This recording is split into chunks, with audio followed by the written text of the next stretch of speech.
Whoa! Oh! There it goes. It's moving. Meet the guys of Ghost Nation.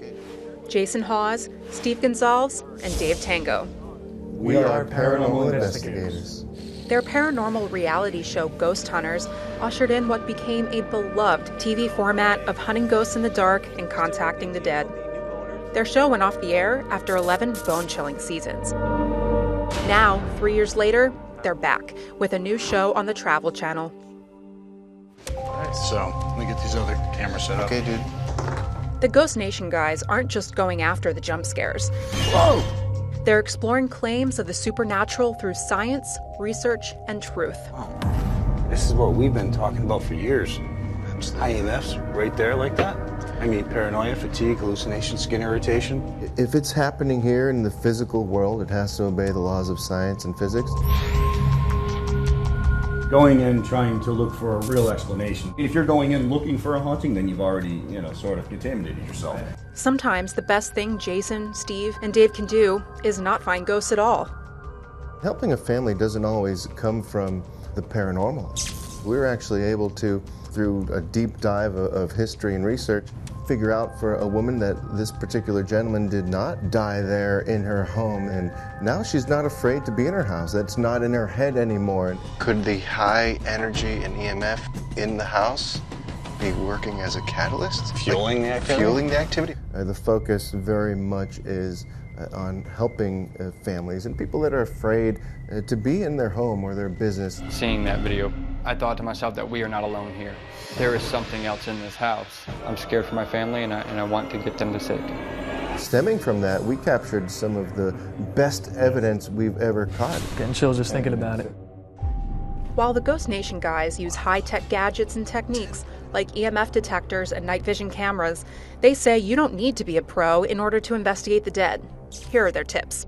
You want to establish some communication. You just use a digital recorder. You can use your phone, right? What we like to do is build rapport with what could be here, because if it has intelligence, talking to it about things it would be familiar with, you're more likely to get an interaction than if you're just stomping around saying, I know you're here, show yourself. And that's the hardest thing, is getting used to talking when nothing's there in front of you. Mm-hmm. Do your research, find the names that were here, the people that were here, and use those names. I mean, we've tried all the names, and we know we got an interaction when we're talking about Emma. Mm-hmm. It's all about trying to make sure that you get the most honest evidence out there and keep it real. So they can set up their phone or a digital recorder or a camera. They can ask questions. They can also leave it rolling at night when they're asleep and see if they're able to document anything at that point, too. Tips that could come in handy right where Jason, Steve, and Dave are sitting. McSorley's Old Ale House in New York's East Village, believed to be the oldest continuously operating bar in New York City. It was opened in 1854 by an Irish immigrant named John McSorley. If you think about just throughout history how many lives have touched this ancient bar here, I think it has a connection, it has the vibrations of ages ago, of the lives and spirits of those people. The beloved institution has led to some chilling tales. I believe that McSorley's has the spirits of many of our customers.